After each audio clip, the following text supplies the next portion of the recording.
Hello and welcome to the School Home Connection.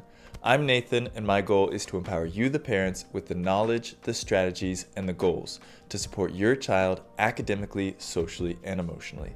In this video, we're going to talk about the first of 4 stages in learning to read and write, letters and letter sounds. Reading and writing are foundational skills that will promote success in all aspects of academic life.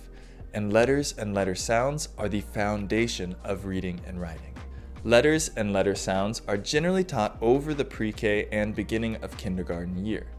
That being said, children will learn at different paces, so it's important for you to monitor your child's progress so that you can properly support and advocate for them. So how do you help your child to learn letters and letter sounds?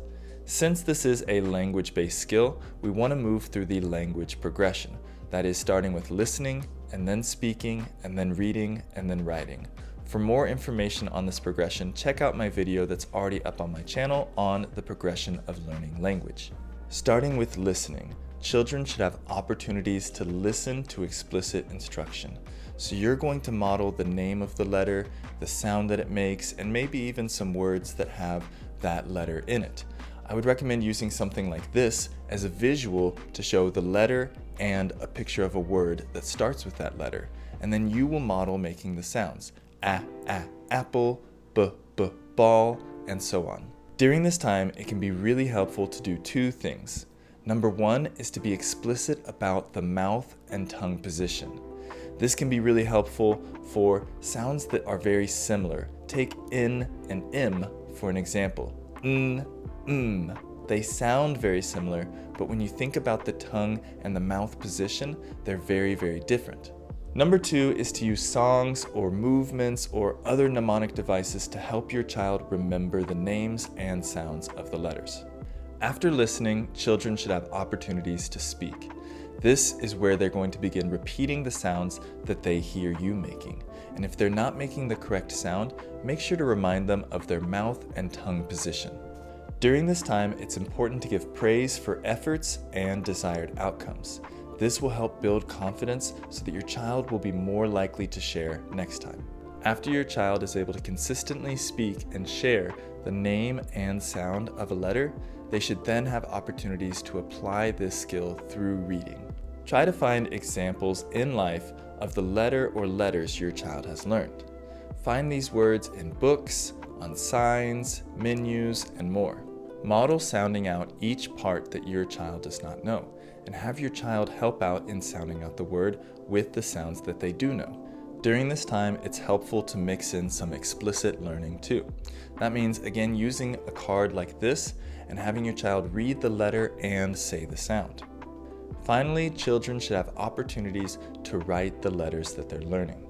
The focus here is on form and familiarity. Is the shape of the letter correct? And do they know the name and the sound that that letter makes? Start with a fun activity for this. Write in some creative ways, like in shaving cream or sand, or you could also build letters out of pasta or beans or Play-Doh. After a fun activity, I would also recommend having your child practice with a pencil and paper. That way they can build those fine motor skills. So get a few jumbo pencils, watch a quick video on how a child should hold their hand, and spend some time writing the letters that they've learned. So now for the tough question of when and where to start.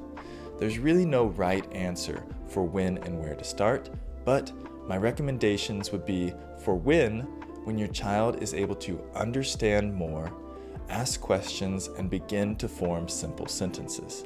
This is generally between the ages of 3 and 4, but as I mentioned earlier, children develop and learn at different paces, so move at a pace that seems appropriate for your child.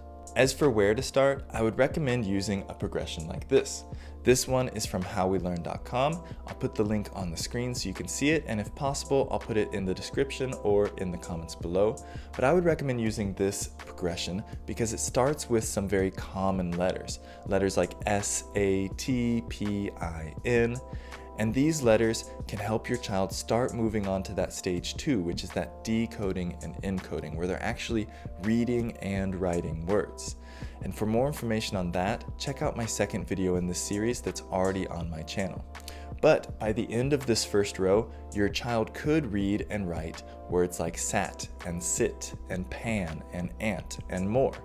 After moving through this progression, I would also recommend teaching a few common letter combinations to your child, things like TH, SH, CH, and QU. And now it's time for some goals for you, the parents, to help make sure you're staying on track as you support your child with learning their letters and letter sounds. Goal number 1 is to be patient. Letters and letter sounds are the foundation of all reading and writing. So take your time and make sure your child has a full understanding of the letters and letter sounds. This skill is generally taught over a year at school, so it's okay to slow down, teach a little bit at a time to make sure your child has a full understanding. Building this strong foundation will help make the rest of their reading and writing easier. Goal number 2 is to be understanding. Understand that each child is going to learn at a different pace. So monitor your child, and if your child's in school, reach out to their teacher to get their observations as well. Move at a pace that seems appropriate for your child. Also, develop an understanding of the things that will help your child engage in the learning. I can't tell you how many lessons I've had that have just fallen flat because I didn't engage the children in the learning. So find activities or incentives that will help make the learning enjoyable for your child. Which leads to goal number 3, have fun. Learning should be fun. So use some of the fun creative activities I mentioned earlier, like for listening and speaking, use some songs and dances and movements. Then spend some time reading with your child. Children love to spend quality time with their parents, and reading is a great activity to do just that. Finally, use some of those fun physical ways of writing. That could be writing in sand or shaving cream, or it could be building letters out of something like Play-Doh. Children should not only see reading and writing as a beneficial skill, but also an enjoyable one.